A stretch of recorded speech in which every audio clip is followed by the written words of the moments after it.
Friends, good morning. मैं हूँ विभा सिंह और स्वागत है आपका पोटेंशियल क्लासेस में।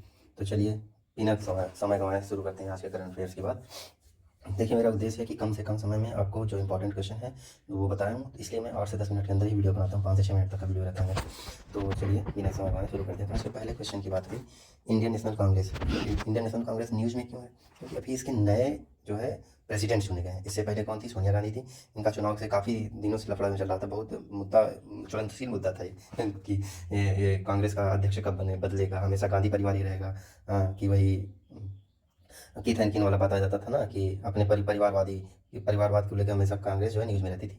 तो आज फाइनली उन्होंने अपना प्रेसिडेंट बदल दिया गया है। मल्लिकार्जुन खड़गे नए प्रेसिडेंट होंगे। मल्लिकार्जुन खड़गे वर्सेस जो है शशि थरूर थे, ठीक, शशि थरूर। तो शशि थरूर अब हार गए हैं, मल्लिकार्जुन खड़गे फाइनल इसके जो है प्रेसिडेंट बन गए हैं कांग्रेस के। तो ये याद रखिएगा। आइए बैकग्राउंड इन्फॉर्मेशन की बात कर रहे थे इंडियन नेशनल कांग्रेस की। इसकी स्थापना 1885 ईस्वी में हुई थी। कहाँ हुई थी? मुंबई में, ठीक, मुंबई में हुई थी। इसमें कितने प्रतिनिधियों ने भाग लिया? सबको इंपॉर्टेंट क्वेश्चन है, सारे प्रीवियस ईयर में आए हैं। 72 प्रतिनिधियों ने भाग लिया था इंडियन नेशनल कांग्रेस के स्थापना में, और इसकी स्थापना ए.ओ. ह्यूम ने की थी, ठीक। और कोई पूछता है कि इसके जो पहले जो है जो इसके फर्स्ट इसके अध्यक्ष थे वो थे W.C. बनर्जी। इसके पहले अध्यक्ष W.C. बनर्जी थे। और पहले अंग्रेज अध्यक्ष जो थे, इंग्लिश अध्यक्ष, वो थे जॉर्ज यूल, ठीक, जॉर्ज यूल थे। और पहले मुस्लिम अध्यक्ष इसके कौन थे? ये भी क्वेश्चन पूछता है। बदरुद्दीन तैयबजी इसके पहले मुस्लिम अध्यक्ष थे। जॉर्ज यूल इसके प्रथम अंग्रेज अध्यक्ष थे। इसके प्रथम अध्यक्ष जो है W.C. बनर्जी थे। और एक क्वेश्चन और काफ़ी फेमस है कि महात्मा गांधी ने अध्यक्षता कब की थी? तो 1924 ईस्वी में। यह केवल एक बार महात्मा गांधी ने की थी, किस बार? 1924 ईस्वी में, बेलगांव में, ठीक, बेलगांव में एक बार महात्मा गांधी ने अध्यक्षता की थी। और एक क्वेश्चन और पूछता है कि सबसे ज़्यादा बार अध्यक्ष कौन रहे? तो जवाहरलाल नेहरू सबसे ज़्यादा बार अध्यक्ष रहे।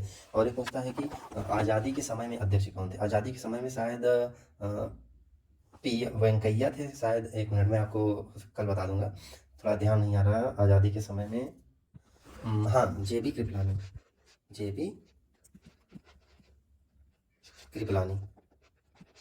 कृपलानी जो है आज़ादी के समय में कांग्रेस के अध्यक्ष थे। तो ये रहे सारे कांग्रेस से इंपॉर्टेंट क्वेश्चन जो इंडियन नेशनल कांग्रेस से पूछे जा सकते हैं। इसकी स्थापना फिर से बता देता हूँ, 1885 इसके द्वारा, ए.ओ. ह्यूम के द्वारा, ठीक। और इसके प्रथम अध्यक्ष W.C. बनर्जी। इसके सबसे पहले मुस्लिम अध्यक्ष जो थे वो वो थे बदरुद्दीन तैयबजी, ठीक। इसके पहले सबसे पहले इंग्लिश अध्यक्ष जॉर्ज यूल, ठीक। उसके बाद हाँ, सबसे ज़्यादा बार के जवाहरलाल नेहरू अध्यक्षता की है, सबसे ज़्यादा बार की, ठीक। तो बाकी की मैंने सब कुछ बता दिया है, तो समय नहीं खराब करना है। आइए बढ़ते हैं नेक्स्ट क्वेश्चन की ओर। अभी हमारे नए CGA अपॉइंट हुए हैं। CGA मतलब कंट्रोलर जनरल ऑफ अकाउंट्स, ठीक।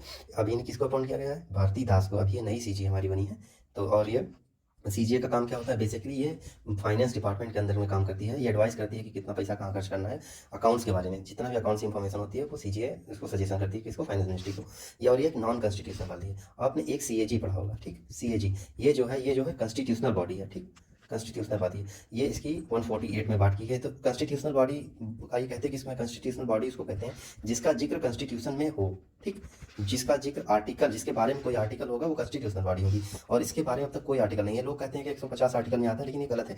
ये अपनी पावर जो है 150 आर्टिकल 150 से अपनी पावर को ड्राइव करता है, ठीक। आर्टिकल 150 इसको ये पावर देता है कि CGA अपना काम करे, ठीक। बाकी की आर्टिकल 148 जो है वो CGA के बारे में कंट्रोलर जनरल ऑडिटर होगा, ठीक। ये होगा, ये CGA आर्टिकल 148 में बताया गया है। लेकिन इसमें कहा गया है कि केवल CAG को इस आर्टिकल के तहत पावर मिलती है कि वो फाइनेंस मिनिस्ट्री को सजेस्ट करे, ठीक। बाकी बात समझ में आ गई है।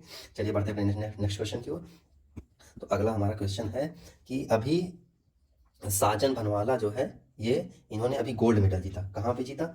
वर्ल्ड रेसलिंग चैंपियनशिप में, जो कहाँ हो रही थी? स्पेन में, ठीक। साजन भनवाला ने अभी गोल्ड मेडल जीता। कहाँ पे जीता? वर्ल्ड रेसलिंग चैंपियनशिप में। वो कहाँ रही थी वर्ल्ड रेसलिंग चैंपियनशिप? स्पेन में हो रही थी। और ये किस स्टाइल में? क्वेश्चन पूछता है कि कौन सी स्टाइल में पूछा। जैसे फ्री स्टाइल होता है, फ्री स्टाइल हो गया, वैसे इसी टाइप से हो गया Greco Roman style. Greco Roman wrestler है ये, उसी टाइप का ये कोई एक रेसलिंग का स्टाइल है, ग्रीको रोमन स्टाइल। उसी में इन्होंने भी गोल्ड मेडल जीता है वर्ल्ड रेसलिंग चैंपियनशिप में, जो कि कहाँ हो रही थी? स्पेन में। आइए बढ़ते अपने अगले क्वेश्चन की ओर कि international solar alliance, ISA, international solar alliance, इसका हेडक्वार्टर कहाँ है? गुरुग्राम हरियाणा में।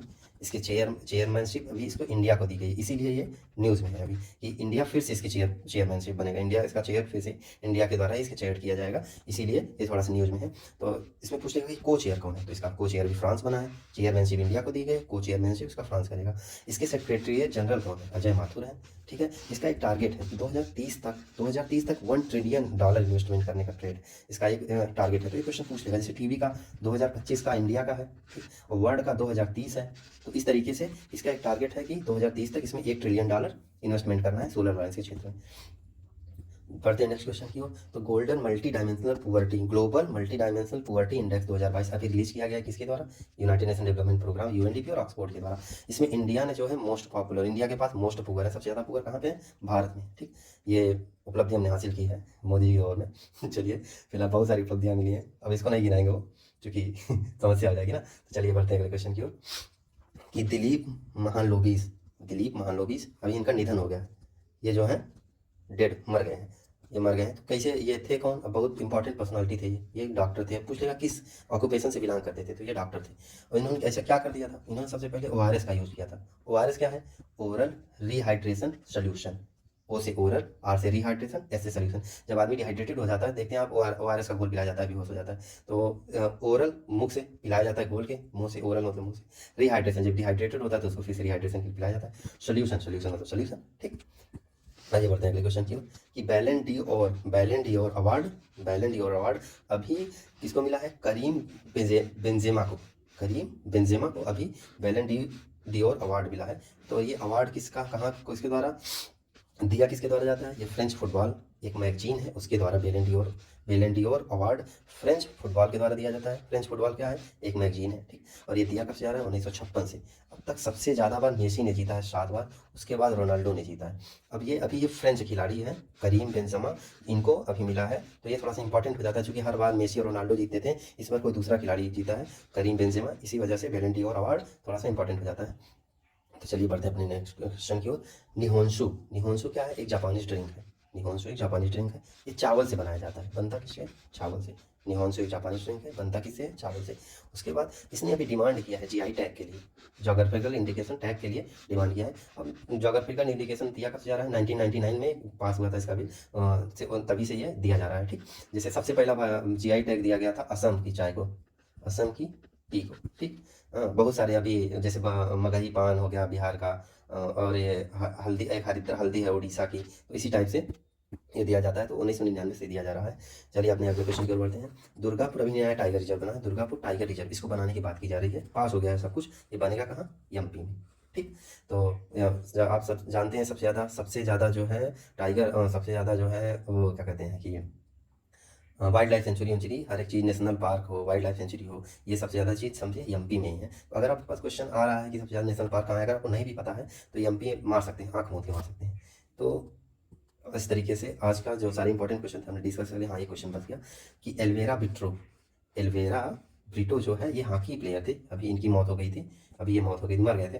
तो ये भी थोड़ा इंपॉर्टेंट पर्सनालिटी थे कि जो अभी 3 महीने पहले मरे थे, तो मैंने देखा, मुझे इंपॉर्टेंट लगा, मैंने आपको बता दिया। तो चलिए इसी के साथ आज के जो इंपॉर्टेंट सारे करंट अफेयर्स मैंने आपको बता दिए। और मैंने एक वीडियो अपलोड किया है कैबिनेट मिनिस्टर से रिलेटेड। तो कैबिनेट मिनिस्टर से रिलेटेड वीडियो में मैंने बताया गया कि 2022 में जो मोदी का कैबिनेट है उसमें कौन कौन क्या है, अभी लेटेस्ट मैंने सब कुछ ये India.gov.in साइट से पढ़ के, मतलब जो ऑथेंटिकेटेड साइट है वहाँ से बताया। तो उम्मीद हो कि वो वीडियो मैंने अपलोड कर दिया, आप लोग जाके देखिए और अपने दोस्तों के पास शेयर करिए।